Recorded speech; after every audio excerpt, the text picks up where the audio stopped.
ใจให้แม่คู่ฝันนะคะเมื่อคืนฝันได้กุ้งแม่คู่ก็ตีเป็นเก่า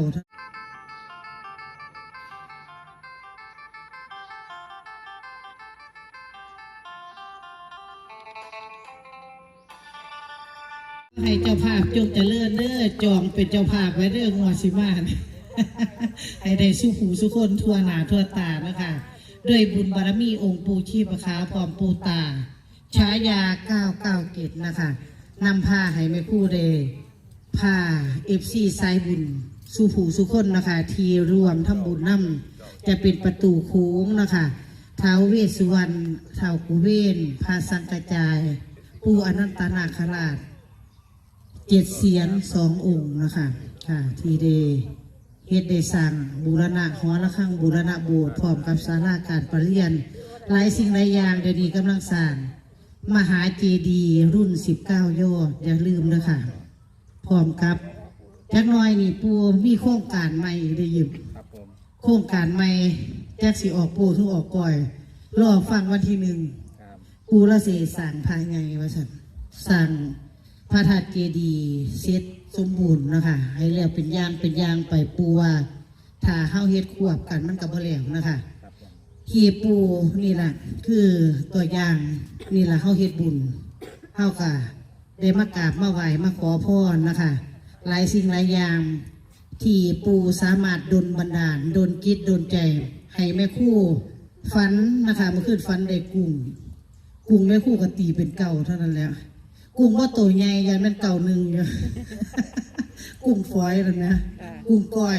กุ้งเนาน้ำบ่เนากุ้งได้ก้อยพร้อมแต่ว่า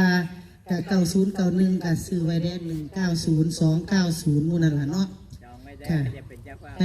ผู้ได้สิเป็นเจ้าภาพวันนี้ว่างนะคะเริ่มตั้งแต่วันที่10เป็นต้นไป แม่ข้ามหมากไงแล้วว่างามไว้อยู่เพราะฉะนั้นแล้วว่าพอดีขอฝากผลงานเพลงใหม่ล่าสุดนะคะหนีบ่มมนะคะแต่งโดยอาจารย์บิ๊กภูมิรินนะคะเราฟังด้วยค่ะทั้งช่องแม่คู่ก็ได้ค่ะเข้าไปเบิ้งก็ได้แต่ว่าพอท่านมีละครเพลงเลยเดี๋ยวเป็นดนตรีอาจารย์สำริดนะครับผมสำริดพระดิศิธรนั่นแหละผู้บันทึกเสียงเขียนเนื้อเป็นผม ผู้ร้องเป็นไผสมจิตก็หอมหวนนี้บ่มุมนะคะสอบไปเด้อปีใหม่อาจมีรางวัลเด้อวันที่6 มกราไม่แน่อาจจะได้ลองคู่กันค่ะนี้บ่มุมกลุ่มโควิดมีรางวัลมีซอยไห่เส้นหนึ่งบ่รู้ว่านักอะไร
ผิด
มองเกิงเด้อใจสอง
สิเป็นครูนั่นแหละค่ะสิเป็นครูเฮ็ดจังได๋ก็ได้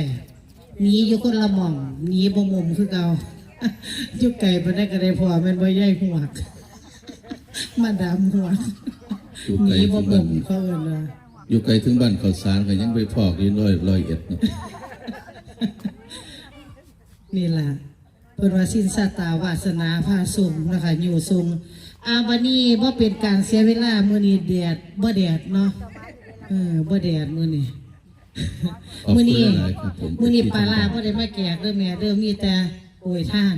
นะคะโปรยทานงวดวันที่15นี่ล่ะจองไว้เด้อแม่เตียง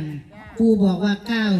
90ขวดปลาลาวันที่15แล้วก็เฮ็ดต้นผ้าป่ามาวัดป่าบ้านมือนำสร้างองค์พระธาตุเจดีย์19ยอดไปใส่ละผู้ขายลอตเตอรี่สิซื้อ60อยู่นี่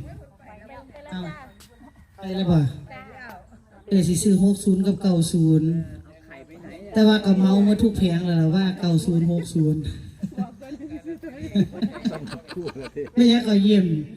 เมาหมดติซัมปู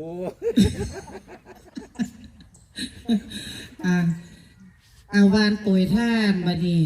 ห้างกระสร้างแล้วค่ะเตรียมตัวเด้อมาหยาดซอยกันบัดนี้แต่บ้านนอกกระต่าย